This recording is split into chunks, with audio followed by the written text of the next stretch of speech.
안녕하세요, 호돌이입니다. 오늘도 영상을 클릭해 주셔서 감사합니다. 지난 1편 영상에서는 1차 전지에 대해 살펴봤는데요. 1차 전지는 충전이 불가능한 배터리였습니다. 이에 반해 2차 전지는 충전이 가능한 배터리입니다. 충전을 통해 여러 차례 쓸 수 있다는 장점을 가졌고요. 일상에서 사용하는 모바일 기기는 물론 수많은 가전제품과 자동차까지도 충전이 가능한 2차 전지가 필수적으로 사용됩니다. 일상뿐만이 아닙니다. 한국전력의 발전자회사 등 전력기업들은 하루 내내 끊임없이 전기를 생산합니다. 하지만 생산된 전기는 바로바로 사용하지 않으면 모두 소실되어 버리죠. 따라서 필요 이상의 전력을 생산해 전력이 남아 돌게 되면 불필요한 전력의 손실만 늘어날 뿐입니다. 하지만 전력산업 특성상 생산량 조절이 쉽지 않으므로 소비가 많지 않은 새벽 시간대 등에는 전력 손실이 과도하게 이루어집니다. 이때 2차 전지를 이용하면 생산된 전력을 저장해둘 수 있고 필요할 때 방출하여 불필요한 전력 소모를 최소화할 수 있습니다. 현재 가장 주목을 받는 2차 전지는 리튬이온 배터리입니다. 모바일 기기에서 주로 사용되기 시작해 전동공구 시장은 물론 이제는 자동차까지 사용 범위가 크게 늘어나며 2차 전지 산업에서 가장 중요한 제품이 되었습니다. 이러한 리튬이온 배터리에 대해서는 다음 3편부터 살펴볼 예정인데요. 리튬이온 배터리 말고도 2차 전지는 다양한 종류가 있어 이번 영상에서 먼저 살펴봅니다. 충전이 되는 배터리라면 엄청난 신기술이고 요즘에야 개발된 배터리라 생각될지 모르나 사실 최초의 2차 전지는 무려 150년 전으로 돌아갑니다. 바로 납축전지입니다. 사실상 배터리 역사의 상당 부분을 차지하고 있습니다. 배터리가 작동하기 위해서는 반드시 양극과 음극이 필요합니다. 양극과 음극의 중요한 특징이라면 서로 다른 두 종류의 소재로 이루어진다는 것입니다. 두 소재의 특성이 다를 것이므로 이 차이에 의해 전압이 만들어지게 됩니다. 우리가 사용하는 대부분의 배터리는 모두 양극과 음극이 다른 소재로 만들어져 있습니다. 그렇다면 납축전지는 양극과 음극이 무엇으로 이루어져 있을까요? 바로 납과 이산화 납으로 이루어져 있습니다. 두 물질은 각각 음극과 양극을 구성하며 두 물질 사이에는 전해액이라 불리는 강한 산성용액인 황산이 위치합니다. 납과 이산화납의 특징이라면 각각 화학적으로 에너지가 풍부하지만 둘이 인접할 경우 불안정한 상태를 유지한다는 점입니다. 이에 따라 이들 두 물질을 회로를 통해 이어주면 화학 반응이 발생합니다. 반응을 통해 두 물질은 자꾸만 황산납을 형성하려고 하고 동시에 전자를 회로로 뱉어내게 됩니다. 회로로 빠져나온 전자는 도선을 타고 흐르며 전자기기를 동작시키게 됩니다. 이러한 반응이 지속되며 전자기기가 오랫동안 작동하게 되는데요. 반응이 지속될수록 두 전극 사이에 놓인 황산의 농도가 점점 옅어지며 점차 물과 유사한 수준으로 농도가 바뀌게 됩니다. 강한 산성용액이 약한 산성으로 바뀌는 것입니다. 그렇게 되면 납과 이산화납은 황산으로부터 황성분을 얻을 수 없게 되고 화학 반응을 통해 황산납을 형성하지 못해 배터리의 수명이 모두 닳게 됩니다. 즉 방전이 되어버리는 것입니다. 배터리가 방전되면 더 이상 배터리를 이용해 전력을 공급할 수 없습니다. 1차 전지는 이처럼 방전된 상태에서 화학 반응이 역으로 일어나지 않아 완전히 방전 상태로 굳어버리는 배터리입니다. 이에 반해 납축전지는 앞서 일어난 화학 반응을 역반응으로 되돌릴 방법이 있습니다. 바로 양 전극에 외부 전압을 가해 에너지를 인가하는 것입니다. 양 전극에 전압을 가하면 이번에는 회로의 전자가 배터리로 거꾸로 들어가게 되고 황산납으로 바뀌어버린 납과 이산화납이 다시금 황성분을 내뱉으며 황산을 형성합니다. 이로 인해 물 수준으로 농도가 옅어졌던 황산은 다시금 강한 산성용액이 됩니다. 이 반응을 화학식으로 나타내면 앞선 화학식에 정확히 반대가 됩니다. 즉 배터리의 외부 기기에 회로를 연결하면 화학 반응이 일어나며 배터리가 점차 방전되고 방전된 이후 전압을 가하면 화학 반응이 역으로 일어나며 배터리를 원상태로 되돌려 놓게 됩니다. 방전과 충전을 반복할 수 있는 것입니다. 이러한 납축전지는 무려 150년 전인 1859년에 프랑스 과학자 가스통 플랑테가 발명하였습니다.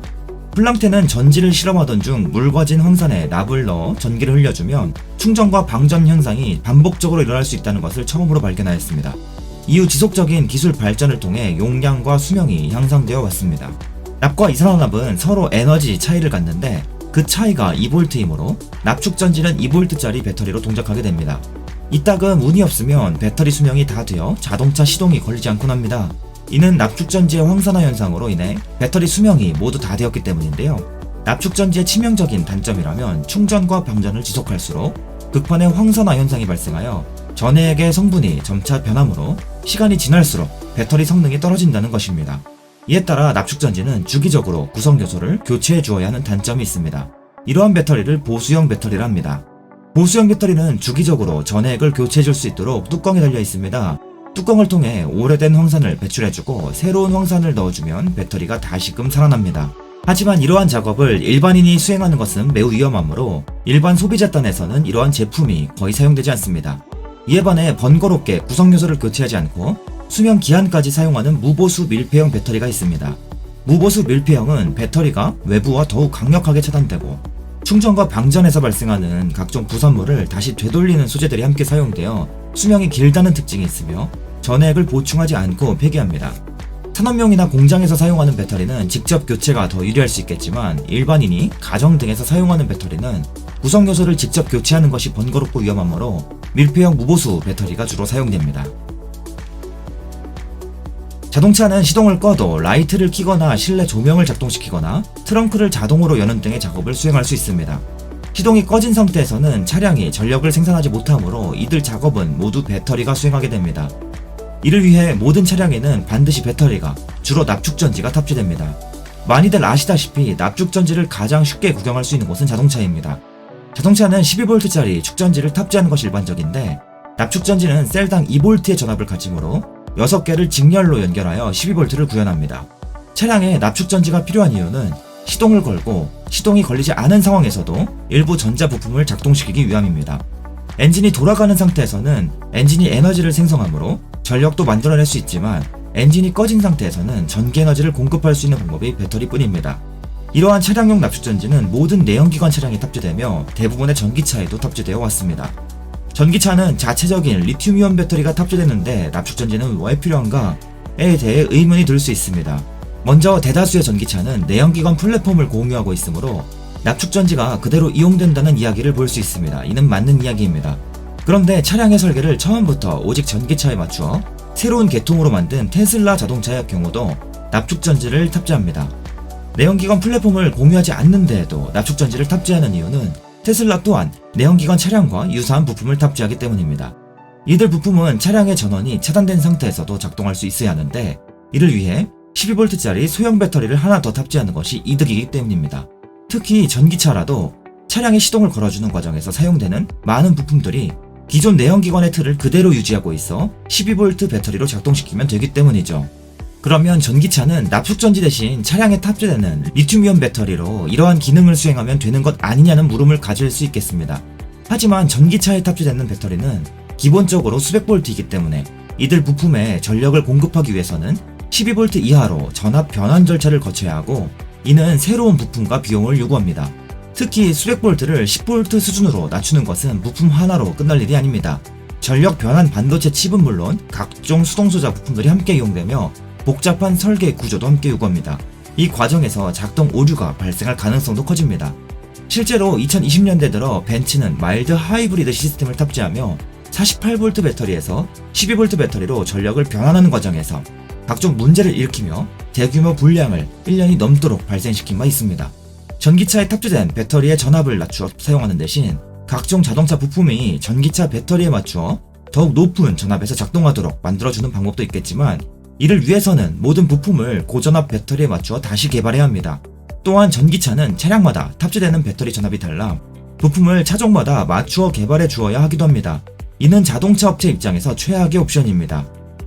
이처럼 새로운 부품을 쓰든 기존 부품을 다시 개발하든 너무 비효율적이므로 기존 내연기관과 같이 납축전지를 하나 추가로 탑재하여 간단히 해결하는 방식이 주로 사용되고 이로 인해 전기차도 지금껏 납축전지를 탑재해온 것입니다.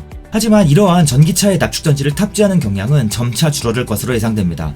그 이유는 배터리를 냅두고 또 하나의 납축전지를 탑재하는 것이 비효율적이고 관리도 번거로울 뿐만 아니라 환경에도 악영향을 미치기 때문입니다. 실제로 일부 신형 하이브리드 차량엔 납축전지가 탑재되지 않은 모델을 볼 수 있죠. 아니 납축전지가 필요하기 때문에 탑재한다면서 그럼 납축전지를 탑재하지 않으면 어떻게 하느냐? 자동차 메이커는 새로운 방법을 지속적으로 고민해왔는데요.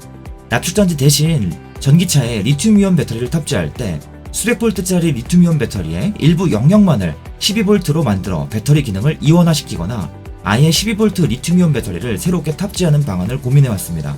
그러면 납축전지를 탑재하지 않고 기존 부품을 그대로 이용할 수 있습니다. 실제로 현대차나 테슬라의 일부 모델이 이러한 방식을 채택해 납축전지를 탑재하지 않았으며 향후 이러한 경향은 점진적으로 확대될 예정입니다.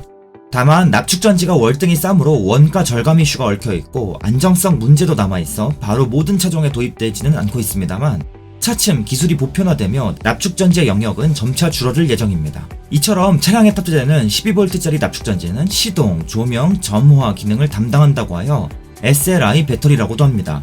SLI 시장은 납축전지 전체 시장의 절반 정도를 차지하는 가장 큰 시장입니다. 이러한 이유로 국내 대표적인 납축전지 업체인 세방전지와 한국 아트라스 BX는 주로 자동차 업체로 납축전지를 공급해왔습니다.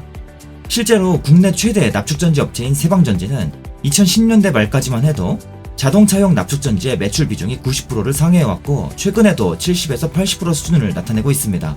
그러나 전기차의 확대와 리튬이온 배터리의 역할 대체로 SLI 시장 축소에 대한 우려는 지속적으로 제기될 예정입니다. 납축전지는 SLI 외에도 차량을 구동하기 위한 영역에서도 사용되는데요. 요즘에 나오는 주요 전기차야 리튬이온 배터리를 탑재한다고는 하지만 골프장에서 볼 수 있는 골프카나 소형 전동차 같은 경우에는 여전히 납축전지를 탑재하는 경우가 많습니다. 납축전지가 월등히 저렴하기 때문입니다. 이러한 모티브 시장은 전체 납축전지 시장의 4분의 1 정도를 차지해왔습니다. 그러나 이 영역에서도 점차 리튬이온 배터리가 치고 들어오며 점유율을 뺏고 있어 시장 축소에 대한 우려가 존재하는 영역입니다. 실제로 배터리 3사는 골프장 시장에 적극적으로 진출하며 납축전지가 아닌 리튬이온 배터리를 탑재한 골프카가 최근 들어 여러 출시된 바 있습니다. 납축전지는 차량 외에도 산업 현장에서도 활발히 사용됩니다. 또한 전력 저장 장치인 ESS에도 납축전지가 활발히 사용됐었습니다. 하지만 ESS 시장 역시 리튬이온 배터리를 중심으로 시장이 재편되고 있어 점유율을 지속 빼앗겨 왔으며 전체 납축전지 시장 규모 대비 4분의 1에 못 미치는 일반 산업 시장은 당분간 산업 설비를 중심으로 납축전지를 꾸준히 사용할 예정입니다. 다음 2-2편에서 더 유익한 내용으로 이어지는 내용을 전해드리도록 하겠습니다.